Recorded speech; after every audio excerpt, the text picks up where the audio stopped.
Puji Tuhan, mari kita berdoa dulu. Bapa kami yang di surga, dikuduskanlah namamu.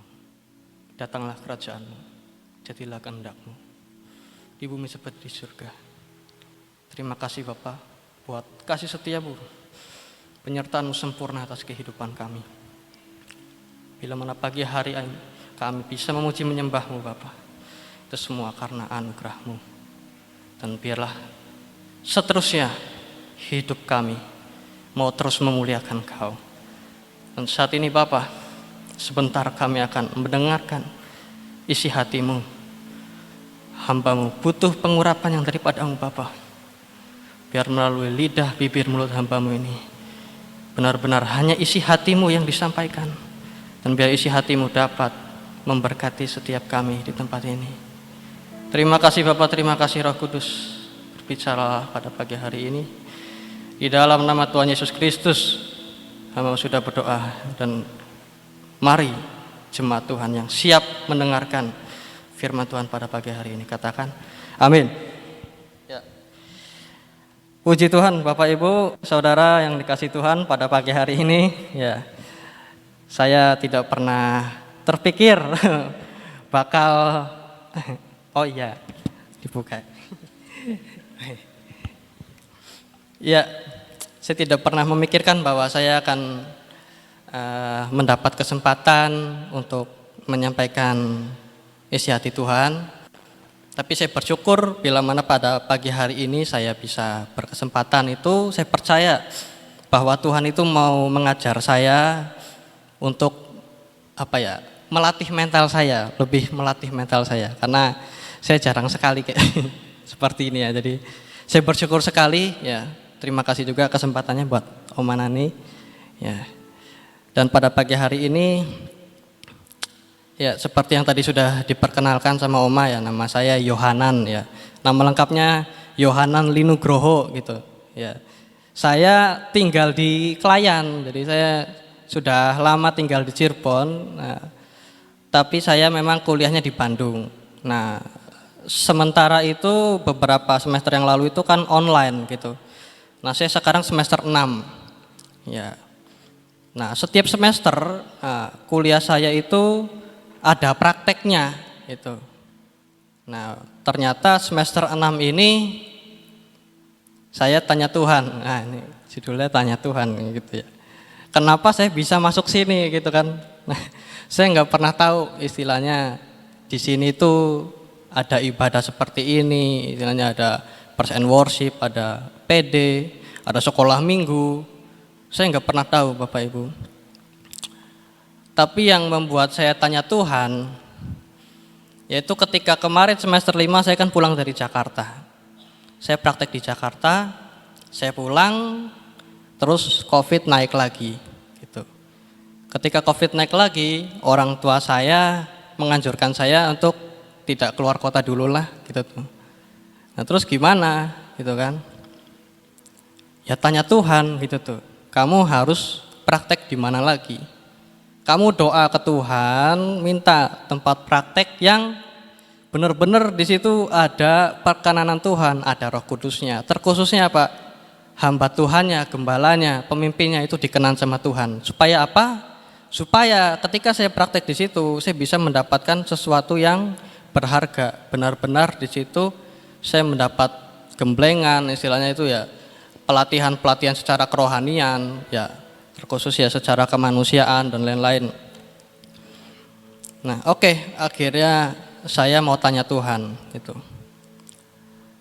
Nah, akhirnya lihat YouTube gitu kan. Ya saya kebetulan suka ngikutin khotbahnya ini Pendeta Dautoni gitu ya. Nah, waktu itu kan Pendeta Dautoni sempat datang ke sini juga. Ya, yang ada seminar-seminar beberapa hari itu tiga kali kalau nggak salah. Ya. Nah, dia sempat menyaksikan juga ada taman Tuhan di sini gitu kan. Ya intinya saya tahunya itu ada tempat berdoa lah di sini gitu kan. Yang selama ini kan saya tahu adanya Gua Maria gitu kan. Itu tempat berdoa. Tapi ternyata waktu saya lihat lagi, wah, ini dekat nih gitu tuh. Dekat di sini dari rumah saya, nggak perlu jauh-jauh kan. Ya udah. Di situ orang tua saya juga tahu bahwa di sini ada taman Tuhan. Ya akhirnya saya juga didorong sama orang tua saya. Coba kamu berdoa di taman Tuhan, gitu kan. Kamu tanya, sungguh-sungguh tanya Tuhan, gitu. Sesuai sama yang tadi pengakuan iman ya, deklarasi kan. Kalau sungguh-sungguh tanya ya dengan segenap hati maka Tuhan akan menjawab. Benar Bapak Ibu. Saya datang ke taman Tuhan itu baru pertama kali, ya kan. Tapi enggak dibimbing gitu tuh. Jadi saya datang baru pertama kali ditanyain sama Pak Anton waktu itu. Baru pertama kali, iya Pak, baru pertama kali. Tahu dari mana? Tahu dari YouTube kayak gitu kan. Oh ya wis kayak gitu. Ya udah ya.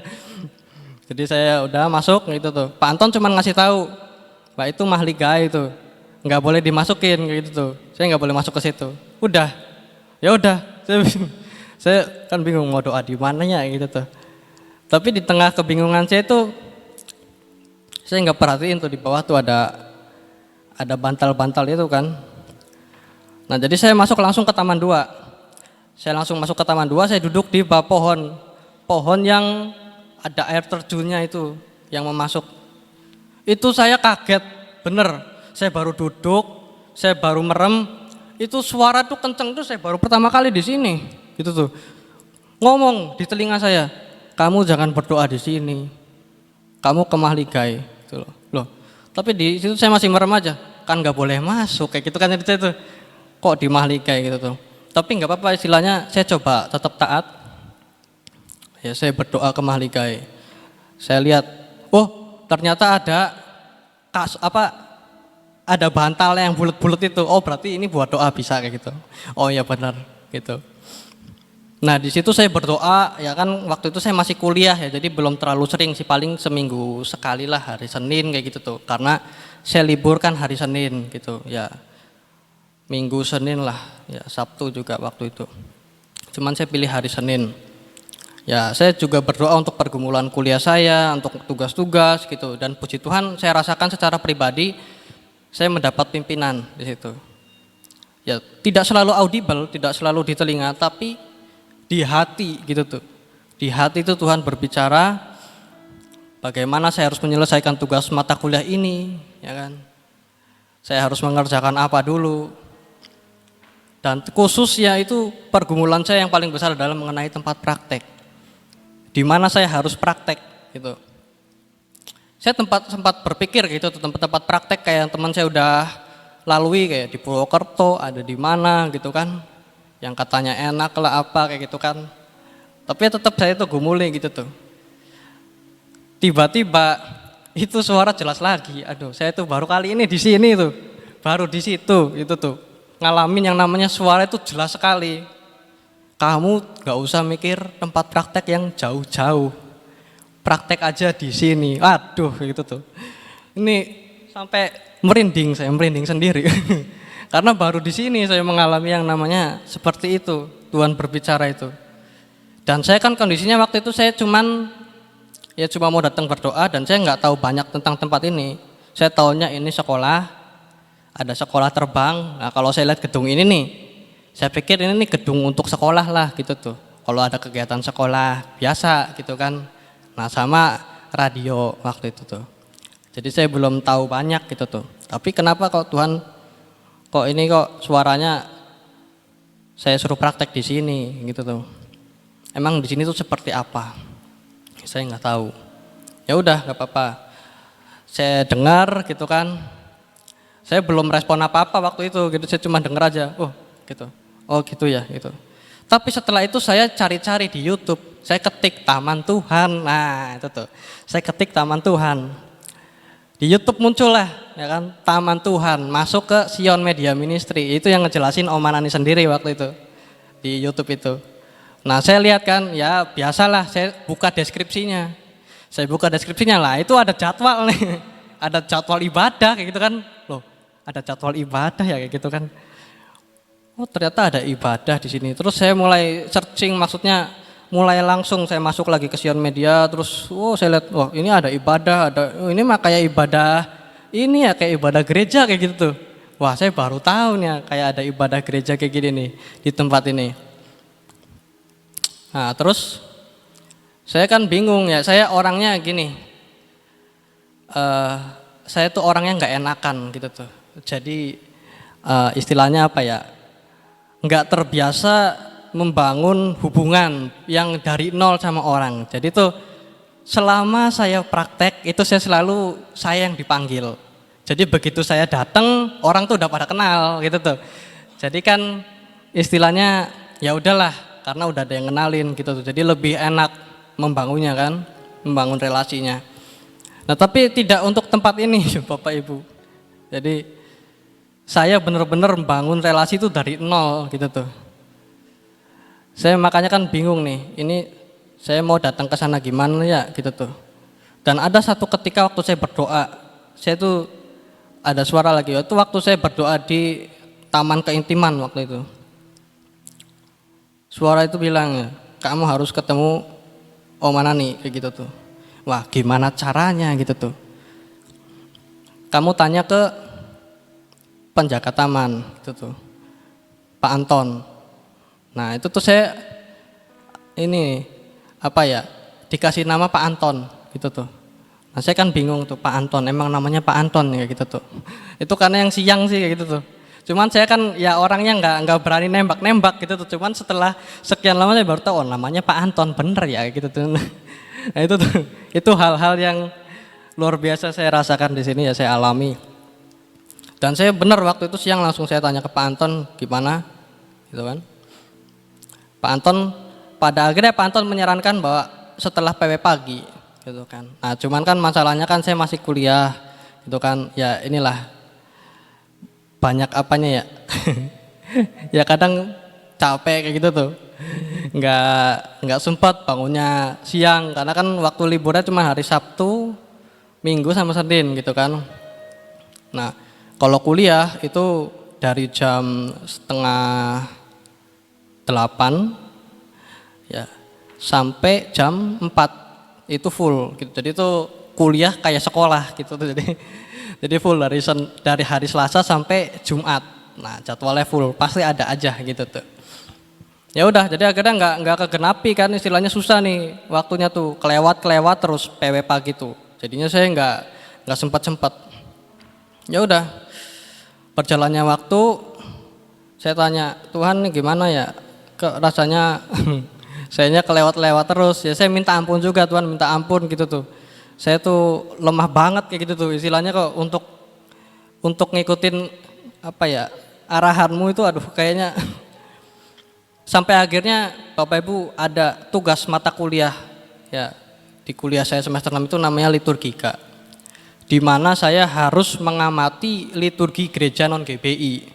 Nah saya kan udah ya sedikit banyak tahu ada GPDI gitu kan, ada GMS dan lain-lain kan di Cirebon ini.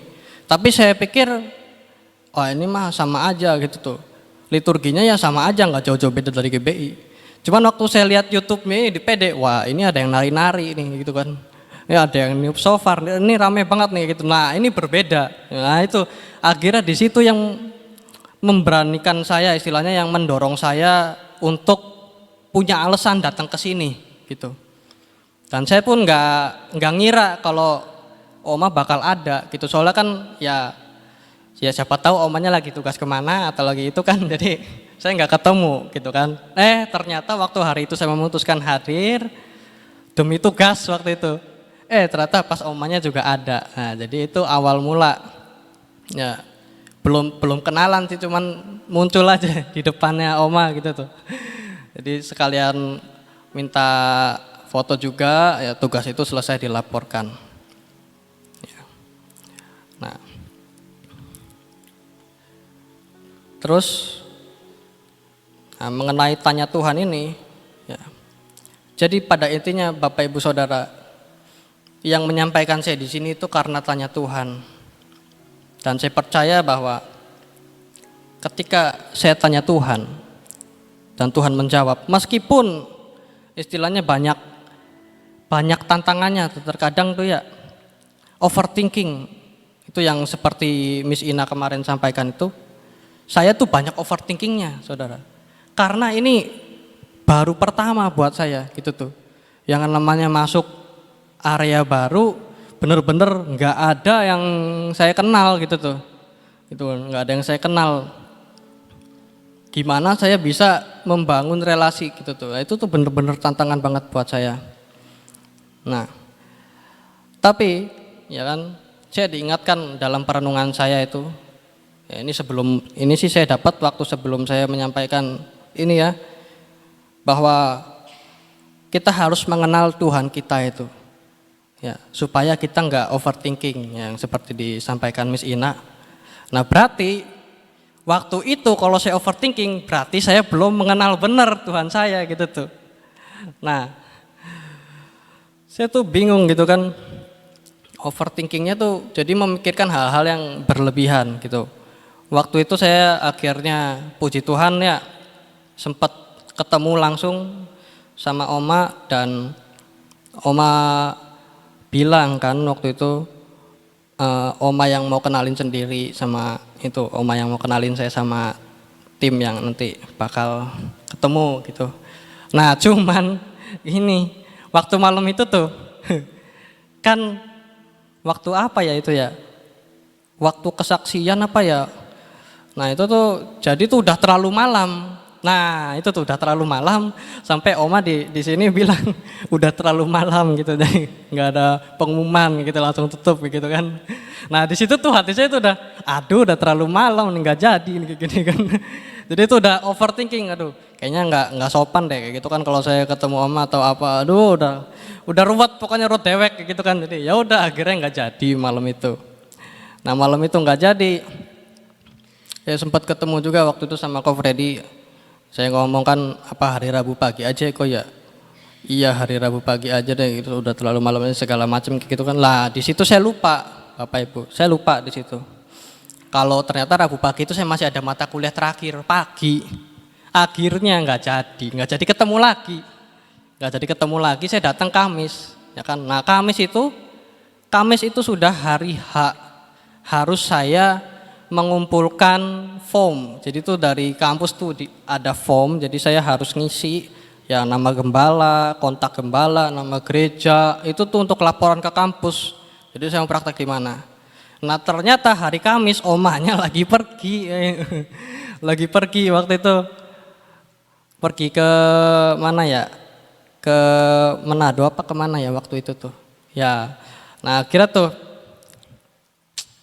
aduh nggak pas maning gitu kan. Nah ini juga saya diingatkan nih, waktu itu kan saya dengar nih kamu praktek di sini aja gitu kan. Oke, nah waktu itu tuh saya sempat nanya ke Oma. Waktu hari pertama kali saya muncul itu, saya nanya ke Oma. Saya nanya, Oma, kalau di sini terima anak praktek nggak ya? Nah, Oma tuh jawab gitu tuh. Kalau di sini nggak terima anak praktek, tapi kalau saya ada gitu, saya boleh bantu di LG. Nah, itu tuh di situ tuh saya tuh dengar suara siapa ya gitu tuh. Nah, itu saya sempat berpikir kayak gitu tuh. Jadi, wah. Tapi satu hal yang membuat saya tetap datang waktu itu. Waktu itu saya datang yang kedua kali waktu Purim, waktu Pak Petrus Hadi yang bicara di sini. Nah, di situ tuh saya tetap datang karena apa? Oma waktu itu sebelum saya foto kan saya ngobrol, maksudnya bicara sebentar. Nah, Oma bilang kalau kamu mau ngobrol sama saya, kemungkinan minggu depan. Nah dari situ tuh saya masih mungkin minggu depan. Soalnya kan saya istilahnya kan baru tanya, tapi saya belum cerita nih soal pengalaman saya tuh. Nah ya udah akhirnya minggu depan saya belain datang lagi waktu Purim. Ya Purim, ternyata, nah itu tuh Bapak Ibu saya orangnya nggak enakan gitu ya. Jadi tuh habis ibadah kan rame tuh. Maksudnya tuh ya ada yang nyamperin gitu ya. Omanya ada yang nyamperin tuh. Waduh, saya gimana ya gitu tuh. Nah, saya tuh diem. Saya tanya Tuhan, Bapak Ibu. Saya duduk di situ tanya Tuhan, ini Tuhan gimana ya? Nih saya nggak enak kalau menyela gitu kan. Saya tuh terus denger lagi. Kamu ke toilet gitu tuh. Lah, ke toilet? Nggak pengen kencing Bapak Ibu. Saya tuh nggak kepengen kencing. Tapi kok disuruh ke toilet gitu. Waduh, ngapain ya saya bilang tuh. Bener nggak ini? Saya tuh masih itu tuh. Nah itu tuh. Tapi akhirnya saya coba taat. Tapi taatnya saya pakai positive thinking gitu tuh. Positive thinkingnya apa? Ketika saya selesai dari toilet, mungkin oma udah sepi, jadi saya bisa nyamperin gitu. Dilalah ya, maksudnya akhirnya kenyataannya bukan seperti itu gitu. Saya taat ke toilet karena saya nggak kepengen kencing kan, jadi saya cuma cuci tangan lah. Nah ternyata ada Ko Freddy di toilet. Nah di situ saya kenalan sama Ko Freddy gitu. Nah akhirnya puji Tuhan ya, Ko Freddy yang dipilih untuk mempertemukan saya sama oma. Ko Freddy yang bikin janji gitu. Jadi akhirnya saya bisa ketemu langsung sama oma gitu. Dan puji Tuhan Bapak Ibu ya, akhirnya ya singkatnya saya mendapat izin untuk praktek di sini gitu tuh. Jadi di situ memang banyak hal yang istilahnya dari waktu PW pagi saya pengen ketemu kan. Nah itu tuh waktu PW pagi juga kan saya pikir wah ada Ko Freddy nih gitu kan, nanti Ko Freddy yang bantu saya gitu tuh. Nah waktu itu tuh ternyata nggak ada Ko Freddy-nya. Jadi saya duduk di situ tuh. Ya kan, saya nungguin Ko Freddy-nya nggak ada gitu tuh. Waduh gimana ya gitu tuh. Nah kembali lagi seperti waktu itu, omanya habis ibadah tuh ada aja yang ngajak ngobrol lagi gitu tuh. Aduh, saya bingung lagi waktu itu. Ya udah jadi saya ke toilet gitu kan. Saya ke toilet, saya duduk di sofa. Saya duduk nih diem.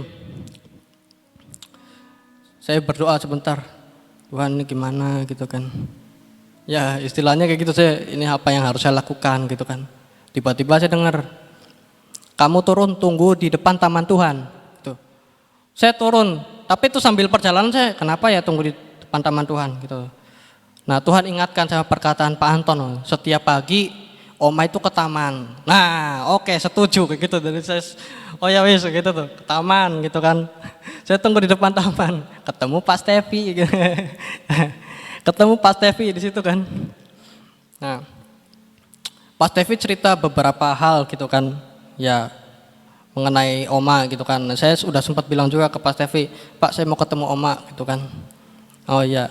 Nah itu tuh saya sempat pengen pulang juga saudara. Karena Pak, ya, ya itulah. Ada beberapa cerita yang hampir menggoyahkan iman saya. Jadi, waduh gitu tuh. Yang saya bikin perenung apa ya? Apalagi ini yang jadi perenungan saya tuh, saya kan baru pertama kali muncul gitu kan di depan mukanya oma gitu kan. Banyak orang yang muncul di depan mukanya oma dan apalagi saya bukan anak rohaninya kayak gitu tuh. Waduh gitu kan. Saya udah pengen pulang waktu itu karena mendengar cerita itu. Tapi satu hal di hati saya tuh kuat banget, kamu jangan pulang kayak gitu kan. Oh ya wis kayak gitu tuh. Saya jangan pulang, tapi saya masih bingung, jangan pulang, tapi saya masih pengen pulang. Akhirnya peneguhan itu datang, muncul dari mulutnya Pak Stevi gitu. Pokoknya kalau dari Tuhan, itu pasti ada benang merahnya kayak gitu. Amin, gak jadi pulang saya itu. Dari perkataan itu di akhirnya saya gak jadi pulang. Dan benar Bapak Ibu, Oma datang, ya akhirnya dari situ, saya tuh itulah. Kadang tuh kalau Tuhan tuh ya simpel aja, pokoknya kita nggak usah banyak ini. Saya tuh udah memikirkan ngomong sama oma gimana gitu tuh, minta izin untuk pelayanan, ceritanya gimana ya, cerita pengalamannya gitu. Saya udah mikirin ruwet itu tuh. Tahu-tahu oma datang, ya kan? Saya cukup bilang, "Shalom mama, saya mahasiswa yang kemarin," gitu kan. Nah, omanya langsung membuka itu. Saya boleh pelayanan. Waduh, saya kaget sekali itu. Jadi di situ saya belajar bahwa seperti kisahnya Daud ya, yang 2 Samuel 5 ayat 17 sampai 25. Coba bisa ditampilkan enggak?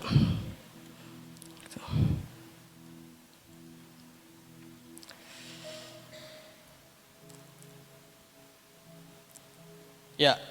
Iya, itu 2 Samuel 5 ayat 17 sampai 25.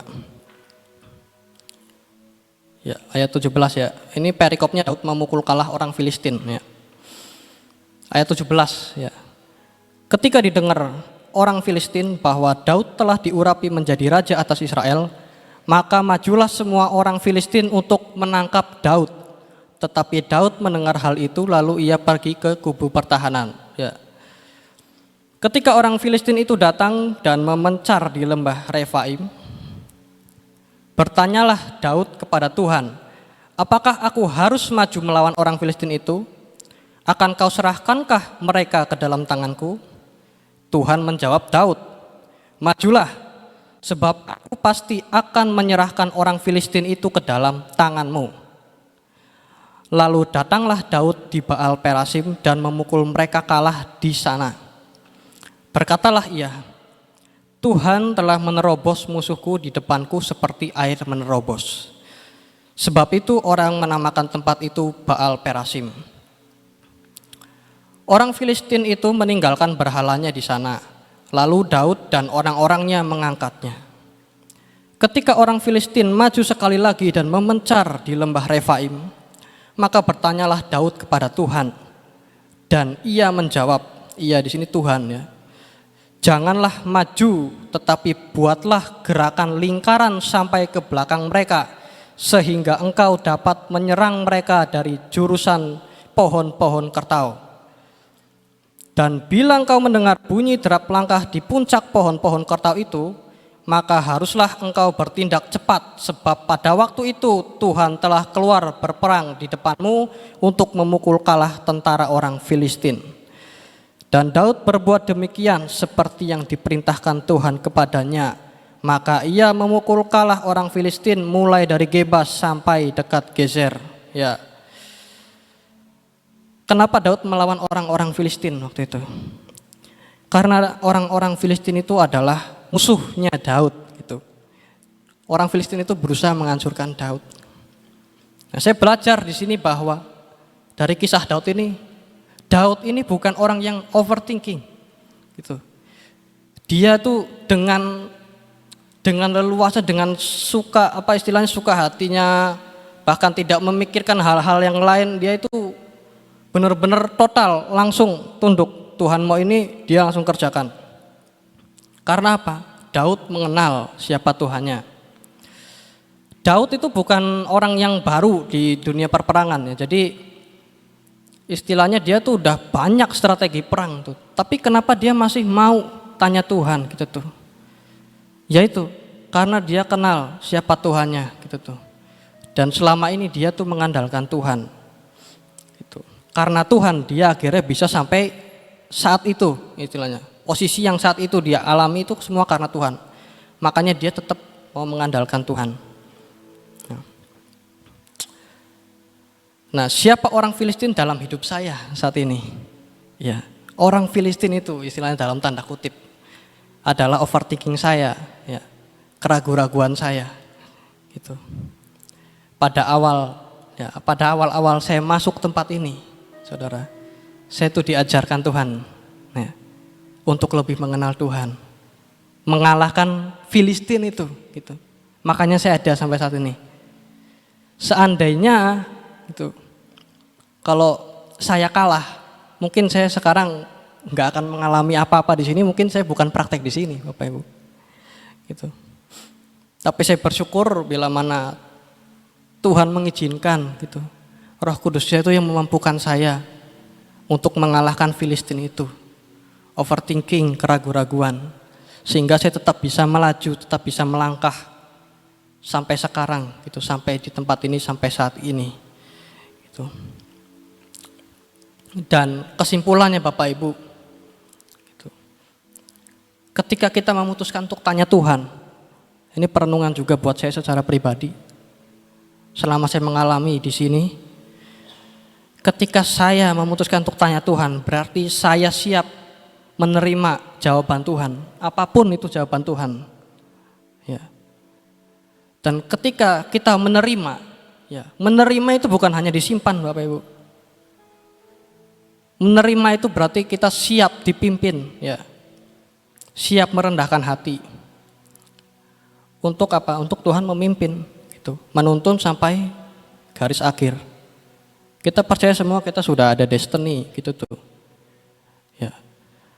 Rancangan Tuhan itu tuh terbaik, janji-janji Tuhan itu terbaik untuk kehidupan kita. Nah, dalam setiap langkah kehidupan kita tuh jangan lupa tanya Tuhan. Ya, saya percaya Bapak Ibu Saudara di sini sudah banyak pengalaman, sudah makan apa ya, asam garam apa itu, pahitnya apa gitu tuh. Ya, pengalamannya udah lebih banyak daripada saya. Tapi Bapak Ibu, di balik setiap pengalaman itu, jangan lupa tanya Tuhan gitu tuh. Kita nggak cukup belajar dari pengalaman Bapak Ibu. Ada saatnya kita tuh harus tanya Tuhan. Nah, ketika Bapak Ibu memutuskan untuk tanya Tuhan, Bapak Ibu harus siap menerima jawaban Tuhan. Nah, terkadang jawaban Tuhan itu tidak sesuai sama logika kita. Tapi yang kita butuhkan di situ apa? Iman. Kita lihat dari imannya Daud ini, gitu tuh. Daud punya banyak pengalaman di dunia perang. Daud kan nanyanya bukan, waktu ini Daud tuh nanya kan, yang janganlah maju tetapi buatlah gerakan. Nah ini kan dia tuh nanya, oh ini nih yang ayat 19. Bertanyalah Daud kepada Tuhan, apakah aku harus maju melawan orang Filistin itu? Akankah kau serahkankah mereka ke dalam tanganku? Di situ tuh Daud sebenarnya udah punya pikiran. Daud itu seperti diskusi, karena apa? Dia sudah punya pengalaman. Apakah aku harus maju? Itu. Nah, ternyata Bapak Ibu Saudara, pertanyaannya itu sejalan sama kehendak Tuhan. Ya, rancangannya itu sejalan. Tuhan sama-sama nyuruh maju. Nah, ini pas sejalan Bapak Ibu. Terkadang yang kita alami itu kadang nggak sejalan. Gitu. Tapi kembali lagi, kita yang sudah mengerti, istilahnya kita yang sudah mengerti firman, kita yang sudah mengenal Tuhan, bahwa kita percaya Tuhan itu baik, ya. Rancangannya itu selalu baik. Gitu. Janji-janjinya itu, wow. Kita tuh kadang nggak, apa yang tidak pernah kita pikirkan, gitu tuh. Firmannya kan bilang gitu, apa yang tidak pernah kita pikirkan, tidak pernah timbul ya dalam hati. Tidak pernah kita lihat, Tuhan bisa sediakan loh, gitu loh. Dan itu pasti baik, ujung-ujungnya tuh kita pasti akan mengalami damai sejahtera gitu tuh. Pasti akan sukacita gitu tuh. Cuman kembali lagi, kita mau nggak? Kita siap nggak? Jangan istilahnya tanya tapi udah dijawab nggak sesuai, nggak dijalanin. Nah, nanti udah tanya dijawab nggak sesuai sama hati, akhirnya nggak dijalanin, ya kan? Udah nggak dijalanin, dapat masalah, yang disalahin siapa? Tuhan. Nah itu tuh jangan sampai kayak gitu Bapak Ibu, jangan sampai seperti itu Bapak Ibu Saudara. Nah ini yang Tuhan taruhkan dalam kehidupan saya di tempat ini khususnya. Saya tuh selalu hampir tidak jadi, hampir tidak jadi. Tapi itulah, makanya saya bersyukur juga di tempat ini ada yang namanya baca firman gitu tuh. Ya, di CG ya kan, di mana pemasukan lagi grup Kocen. Iya, itu tuh digembleng suruh baca firman. Nah, jadi supaya firman itu ya seperti yang kemarin ada cuplikannya, Stephanie Rahel ya, itu kan, jadi jangan membaca firman itu untuk hanya keharusan, tapi biarlah itu karena kehausan. Nah, supaya apa? Kalau kita haus, firman itu dapat menjadi rema dalam kehidupan kita. Firman itu dapat menjadi hidup, gitu, dan menuntun ya sampai kita garis akhir. Ya.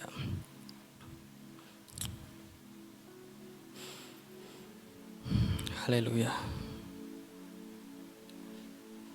Ya, terima kasih Bapak.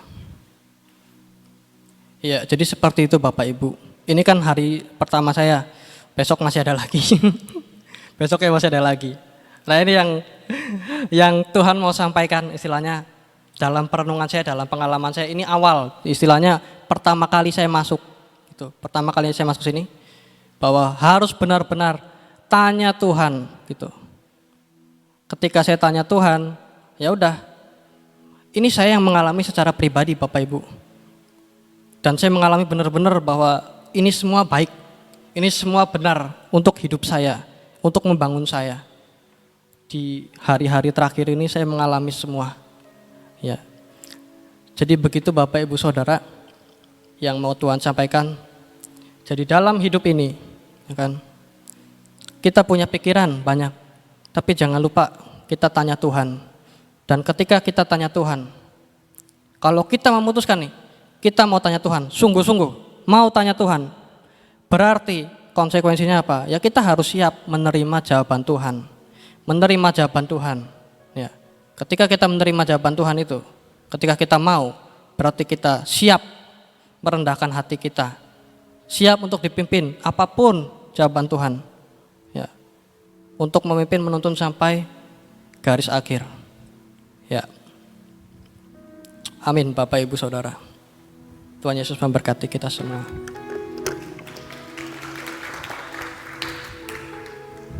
Lulus kamu.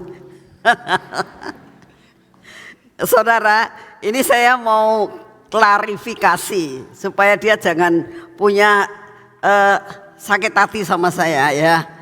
Gini, saat dia mau ketemu saya, terus saya kan doa sama Tuhan. Tuhan, ini anak di sini kan nggak pernah nerima orang magang ya, belum pernah, ini satu-satunya loh, baru saya pertama kali. Jadi saya pikir ini nanti anak mau diapain gitu. Jadi saya tanya Tuhan, Tuhan ini diapain? Saudara tahu jawabannya? Biarin saja.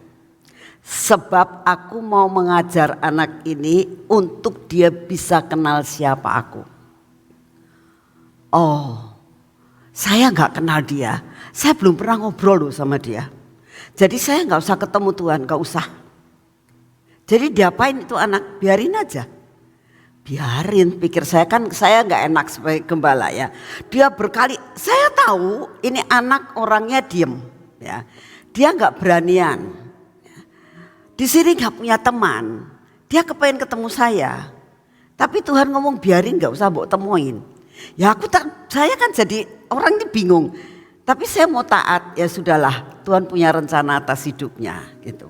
Ya sudah, jadi saya sama dia cuma tak lihat aja, dia pagi datang gitu ya, Selasa datang, cuma begitu aja. Tapi saya mengamatin terus, tapi nggak pernah ngobrol gitu loh. Seharusnya kalau orang mau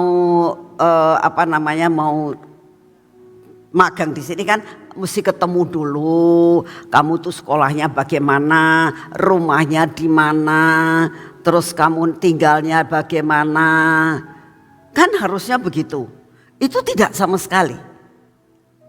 Tanya sama dia, nggak pernah saya ngobrol sama dia. Paling ketemu gitu aja. Saya pikir Tuhan, ini kok nggak genah sayanya. Biarin, Tuhan ngomong gitu. Lah, mengajar dia untuk benar-benar apa artinya firman Tuhan mengatakan jangan cepat putus asa ya. Berjuang terus sampai garis akhir. Nah, ini dia ngalamin hal ini. Untuk apa? Untuk dia gigih dan untuk dia tidak cepat menyerah gitu. Saya tahu ini anak biasanya selalu dibimbing. Jadi diarahkan. Tapi sekarang dia diarahkan sama Tuhan. Di sini nggak ada yang ngarahin. Terutama dia mengharapkan hamba Tuhan di sini untuk membimbing, nggak dapat sama sekali. Dia nggak pernah mendapatkan bimbingan dari saya. Sedangkan tujuannya untuk praktek di sini ya supaya dia dibimbing sama hamba Tuhannya. Tapi hamba Tuhannya nggak mau bimbing dia. Seolah-olah dia pikir sampai hampir putus asa. Tapi ya tak biarin aja bagaimana cara Tuhan untuk mengajar seseorang. Dengan berjalannya waktu, saya terus pantau dia. Akhirnya dia suka juga ke multimedia, tak lihat. Ya nggak ada yang ngarahkan. Tapi dia bisa juga ikut bantu pelayanan musik. Saya nggak pernah nanya dia itu punya talenta apa, dia melayani apa. gak boleh tanya saya sama Tuhan untuk pada. Jadi saya gak ketanya. Terus dia bisa ke taman, dia banyak ketemu orang. Terus dia bisa akhirnya ke radio. Suatu saat saya nyampaikan firman di radio, saya lihat ada anak gini. Ya cuma saya gitu-gitu aja. Nggak nyapa begitu, tapi nggak ngobrol gitu ya. Karena Tuhan ngomong kamu diem aja, sudah biarin itu anak. Jadi saya diemin aja. Terus saya lihat dia ke LG, lalu dia ke anak-anak. Oh, puji Tuhan. Jadi dia tidak diarahkan oleh orang, tapi diarahkan oleh Roh Kudus. Sampai dia punya pengalaman di sini itu adalah pengalaman sama Tuhan. Ya. Akhirnya sampai seperti itu, sampai suatu saat kemarin. Terus dia kan, saya bilang kamu laporan, saya cuma gitu. Terus dia laporan, ngasih laporan. Habis laporannya jangan begini, saya cuma gitu. Ayo kamu cerita. Saya bikin lagi laporannya. Selesai semua, Tuhan ngomong, nah sekarang kamu pelajari, gitu ya. Terima dia. Nanti kamu tahu, suruh dia khotbah gitu. Oh ya, jadi akhirnya saya panggil dia. Wah Tuhan hari ini kok gak datang kemarin nih, 2 hari yang lalu. Kok gak datang ya ini anak. Sedangkan saya tuh mau ketemu dia, malah dia gak datang gitu. Jadi saya pikir gimana? Gak taunya selesai, gak tahu tuh. Apa si Amos yang ngomong, saya bilang, Mos nanti kalau Yohanan datang suruh ketemu saya. Gak datang Oma. Saya ngomong sama Heri, kok gak datang ya? Saya bilang, ya udahlah kalau gak datang. Tiba-tiba selesai PW, dia datang tuh. Itu tuh anaknya. Jadi kita ngobrol cuma sebentar ya. Terus saya bilang, ini surat kamu isi ya, besok kembaliin, kamu besok nyampein firman, besok lusa lagi, pokoknya 3 kali kamu harus khotbah di tempat ini. Nanti hari Kamis kamu baru ketemu sama Oma, saya bilang gitu ya. Karena sebenarnya itu semuanya baik buat dia, tapi saya juga belajar taat. Sebagai seorang gembala sidang ya, saya juga merasa gak enak sama anak seolah-olah dicuekin terus 3 bulan loh di sini, tak cuekin terus. Tanya anak ini, dicuekin seolah-olah ketemu ya gitu aja. Karena Tuhan bilang biarin, kamu jangan ngobrol sama dia, gak usah nanya-nanya gitu. Jadi gimana? Ya biarin aja. Dan saya mengucap syukur, dianya taat, sayanya taat. Jadi akhirnya semua rencana Tuhan terjadi atas hidupnya ya. Jadi kalau misalnya saya suatu saat cuek-cuek sama saudara itu jangan ngomong saya sombong. Mungkin Yohanan merasakan, aduh saya baru ketemu sama gembala sidang yang kayak Oma Nani. Mungkin ya, karena dia praktek di mana-mana, mungkin tidak seperti saya gitu ya. Dicuekin, dibiarin gitu. Gak diajak ngobrol, gak ditanya identitasnya. Saya gak pernah nanya loh. HP-nya pun saya gak ngambil, gak nanya, tanya itu anak. Saya gak punya HP-nya dia. Makanya waktu mau ngubungin dia saya gak tanya. Tanya sama Amos, Mos kamu tahu HP-nya dia? Tahu, dia bilang gitu. Coba saya minta. Saya baru minta sama Amos, gak minta sama dia. Ya. Seolah-olah saya benar-benar cuekin semuanya. Saudara, kalau suatu saat kamu tak cuekin ya, kamu jangan ngomong bahwa Ibu Nani itu sombong sekali. Sebenarnya enggak sombong ya. Tapi kalau Tuhan ngomong tidak. Ada satu orang yang ke taman kemarin ini waktu hari Sabtu. Ini saya kenal baik sama dia. Dulu dari zaman dulu saya kenal sama dia, anak Bandung. Dia ngomong, Cinani, saya mau ke taman bersama dengan teman-teman saya bla bla bla bla bla, mungkin hampir 1 bus, dia bilang. Saya pengen ketemu sama Cinani itu. Tapi jadwal saya itu penuh. Saya bilang, Tuhan ini gimana ini orang mau ketemu? Enggak, kata Tuhan.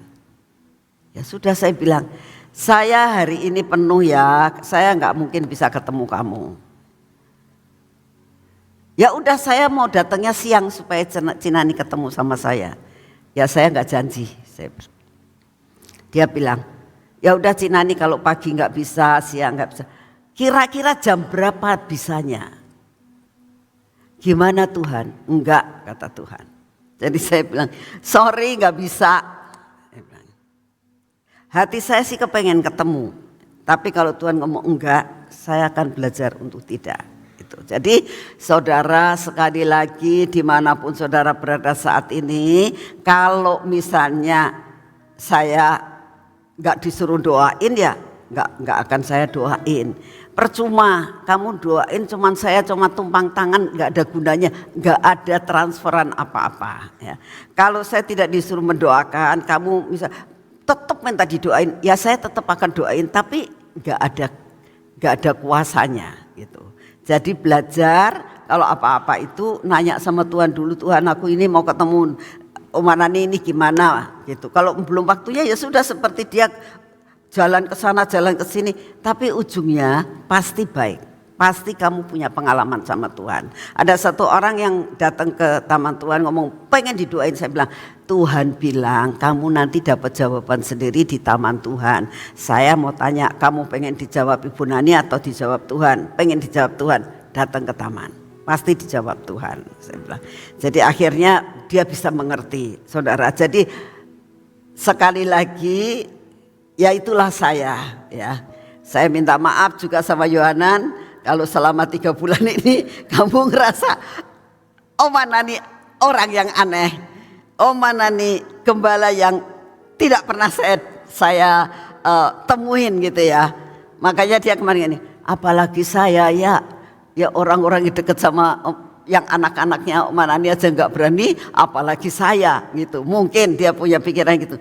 Ya itulah saya benar-benar minta maaf. Orang yang dekat sekali dengan saya sekalipun kalau dia minta didoakan, kalau Tuhan gak ngomong saya bilang gak usah, doa sendiri. Tanya sama orang-orang yang dekat sama saya. Kalau Tuhan ngomong kamu doain, nggak minta. Kalau Tuhan ngomong ini anak doain, tak panggil dia, ya tak doain gitu. Jadi belajarlah saudara, ya terimalah saya sebagai gembala yang rada unik. Mari kita berdoa saat ini. Bapak terima kasih buat pengalaman yang Yohanan sudah alami di tempat ini ya Tuhan. Biarlah apa yang saat ini hamba terangkan dia bisa mengerti, inilah Tuhan, inilah Tuhan, inilah Tuhan. Terima kasih Tuhan Yesus untuk semua dan semuanya. Terima kasih buat pengalaman yang dia alami sampai akhirnya dia boleh 3 bulan ini dia lulus di dalam belajar di tempat ini. Apa arti hineni, apa arti rendah hati, apa arti taat dan setia, apa arti gigih, apa arti tidak menyerah. Terima kasih untuk kasih setiamu. Bapak, saat ini kami datang di hadapan-Mu, kami sungguh menyerahkan semua dan semuanya ke dalam tangan-Mu. Tuhan, tidak ada satupun daripada anak-anak-Mu dimanapun mereka berada yang tidak punya persoalan. Dan pagi hari ini ya Tuhan, hamba-Mu mau menyerahkan semua persoalan yang kami hadapi. Persoalan yang kami hadapi saat ini ya Tuhan, pergumulan tentang sakit penyakit yang saat ini terus menerus belum ada suatu jalan keluar. Bapak kami minta Engkau sendiri yang akan menyembuhkan. Jehovah Rafa, Allah yang menyembuhkan.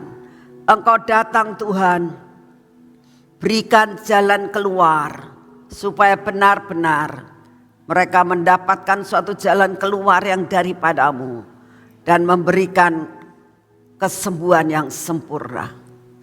Bapak, jikalau saat ini menghadapi masalah perekonomian, di mana dagangannya enggak laku, di mana merasakan Tuhan hari demi hari hanya cukup bahkan berkurang. Kami datang di hadapan-Mu, Kau berkati dagangannya Tuhan. Engkau berkati apa yang dikerjakan Tuhan. Biarlah berkat yang berasal daripada-Mu turun atas mereka saat ini. Dan mereka mengalami kecukupan bahkan berlebihan. Bapa, saat ini kami datang di hadapan-Mu ya Tuhan. Kami berdoa saat ini, apabila saat ini menghadapi suatu persoalan keluarga Tuhan, menghadapi suami, menghadapi istri, dan menghadapi anak-anak yang seringkali tidak ada penyelesaiannya. Kami berdoa saat ini Tuhan, Engkau datang, semua benang-benang yang ruwet Engkau yang akan meluruskan. Bahkan tidak ada sesuatu yang ruwet di dalam kehidupan keluarga. Kami datang Tuhan, Engkau yang akan menyelesaikannya. Terima kasih untuk kasih setiamu. Bapa, kami berdoa saat ini untuk bangsa dan negara kami.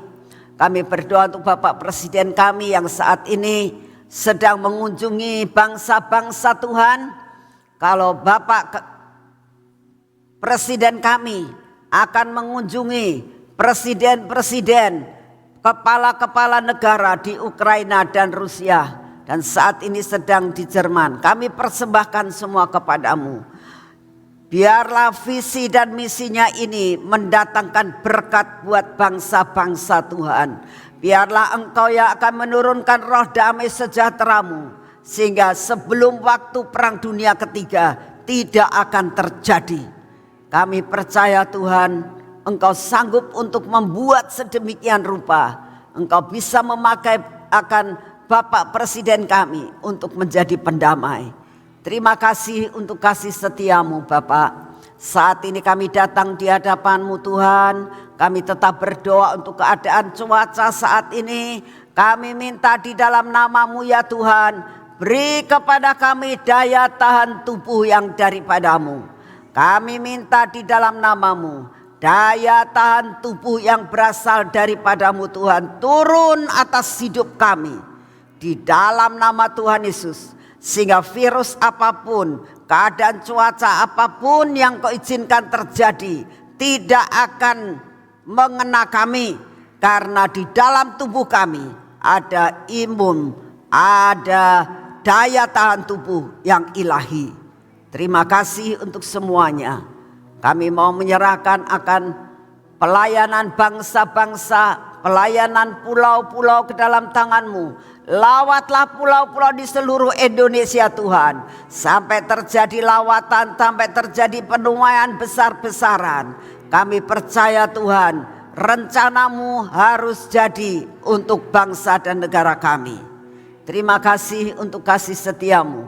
Segala puji, hormat dan syukur kami naikkan di hadapan-Mu Bapa. Dan saat ini Tuhan kami akan masuk dalam pengurapan. Mari anak-anak Tuhan, saat ini kita bangkit berdiri, kita masuk dalam pengurapan yang berasal dari Tuhan. Bapa yang di surga, kami datang di hadapan-Mu di dalam nama Tuhan Yesus. Urapi kami dengan pengurapan yang baru. Biarlah mata kami tertuju kepadamu, diurapi dengan urapan yang baru. Telinga kami, bibir, mulut kami, dan hati kami. Tuhan, kami mau mempersembahkan semua ke dalam tangan-Mu. Kami berdoa saat ini, biarlah semua tegar teguk kami dan kebodohan kami dihancurkan. Biarlah tangan kami ini adalah tangan yang Kau urapi ya Tuhan, dengan minyak urapan yang baru. Sehingga apa yang kami kerjakan hari ini bersama dengan Engkau, kami akan mengalami suatu terobosan dalam hidup kami. Biarlah kaki kami pun berjalan dalam jalan yang sudah Engkau tentukan. Terima kasih Bapak, terima kasih untuk kasih setiamu, terima kasih untuk berkat yang Kau berikan buat kami, terima kasih untuk pimpinan yang Kau berikan buat kami. Segala puji, hormat dan syukur kami naikkan di hadapan-Mu. Engkau Bapa yang sungguh amat sangat baik atas hidup kami. Segala puji, hormat dan syukur kami naikkan di hadapan-Mu. Terima kasih Bapak. Dalam nama Tuhan Yesus. Amin, amin, amin.